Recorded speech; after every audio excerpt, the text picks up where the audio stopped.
Assalamualaikum warahmatullahi wabarakatuh.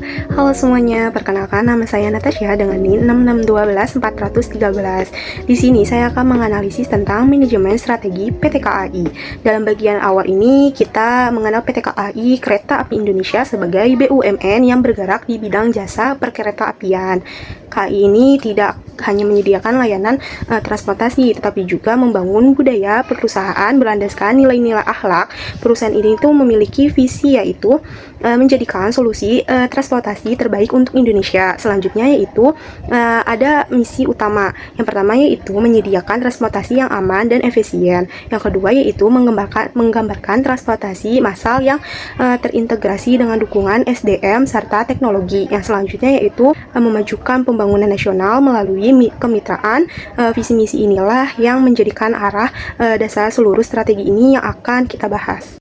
Selanjutnya kita memasuki pada analisis kondisi internal. Perusahaan menggunakan pendekatan 6M. Dari sisi man, KAI ini memiliki SDM profesional yang disiplin dan tersertifikasi. Dari sisi manage, yaitu perusahaan ini didukung armada dan teknologi yang semakin modern atau canggih. Yang selanjutnya itu dari sisi money, KAI ini mendapatkan dukungan modal kuat dengan pendapatan yang beragam pada aspek metode ini itu berbagai SOP dan sistem berbasis digital terus diperbarui. Jadinya kayak makin update gitu. Dari material yaitu jaringan rel dan stasiun dan warkop ini itu menjadi aset yang sangat strategi. Dan yang terakhir yaitu market, yaitu dengan basis pengalaman besar serta citra perusahaan yang baik. Semua faktor ini menjadi pondasi untuk menentukan kekuatan dan kelemahan internal. Melihat lingkungan eksternal menggunakan kerangka PESTEL. Secara politik, pemerintah ini sangat mendukung transformasi transportasi nasional. Dari sisi ekonomi, pertumbuhan nasional dan investasi memberikan peluang pengembangan layanan. Faktor sosial yaitu menunjukkan meningkatnya kebutuhan masyarakat akan transportasi aman dan ramah lingkungan. Yang selanjutnya yaitu kemajuan teknologi ini memberi dorongan digitalisasi sebagai layanan KAI. Dan selanjutnya itu dari aspek lingkungan. Kereta api ini menjadi modal standar keselamatan dan tata kelolaan BUMN. Keseluruhan faktor eksternal ini menentukan peluang dan ancamannya yang dihadapi perusahaan. Analisis faktor internal kemudian dirangkum dalam matrik Infas. Hasilnya itu menunjukkan bahwa kekuatan perusahaan ini sebagai jaringan rel yang luas, tingkat digitalisasinya yang tinggi, serta reputasi yang kuat mendominasi kelemahannya, yaitu sementara kelemahan utamanya terletak pada infrastruktur yang sebagian itu masih tua dan kapasitas jalurnya tuh terbatas dan potensi gangguan operasional. Total skor Infas ini berada pada angka positif, yang berarti KAI ini memiliki modal internal yang cukup kuat untuk dikembangkan. Pada analisis eksternal melalui matrik EVAS, terlihat bahwa peluang yang dimiliki KAI ini lebih besar dibanding ancaman. Peluangnya terbesar datang dari tingginya permintaan transportasi publik, dukungan pemerintah, dan potensi ekspansi layanan. Selanjutnya itu sementara ancaman utamanya adalah risiko kecelakaan, persaingan dengan modal lain, serta perlunya perbaikan SOP.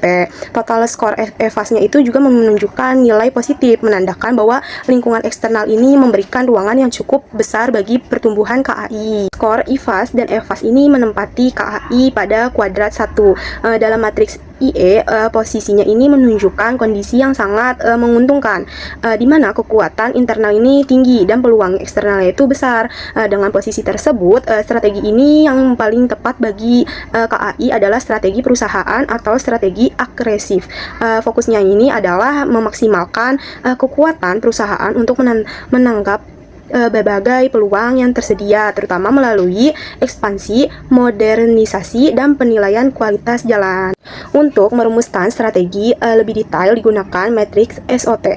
Strategi SO menekankan pemanfaatan kekuatan untuk memanfaatkan peluang, seperti memperluas rute dan mengoptimalkan digitalisasi.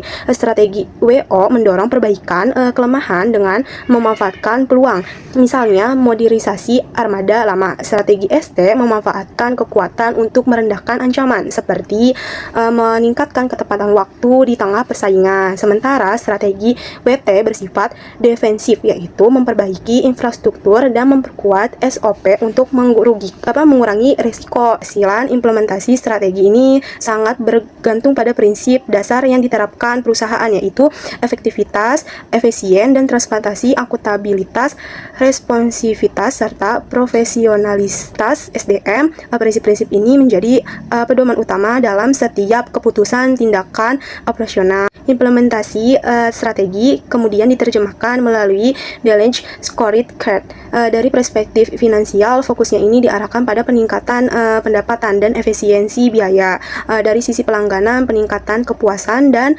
penurunan komplain menjadi indikator utama. Pada proses internal, perusahaan ini menargetkan penurunan gangguan serta percepatan sistem tiket dan perawatan. Sedangkan dari perspektif pembelanjaan ini dan pertumbuhan penguatan kompetensi SDM dan modernisasi teknologi menjadi fokus utama. Keempat, perspektif ini tuh memastikan bahwa strategi berjalan secara menyeluruh dan terukur.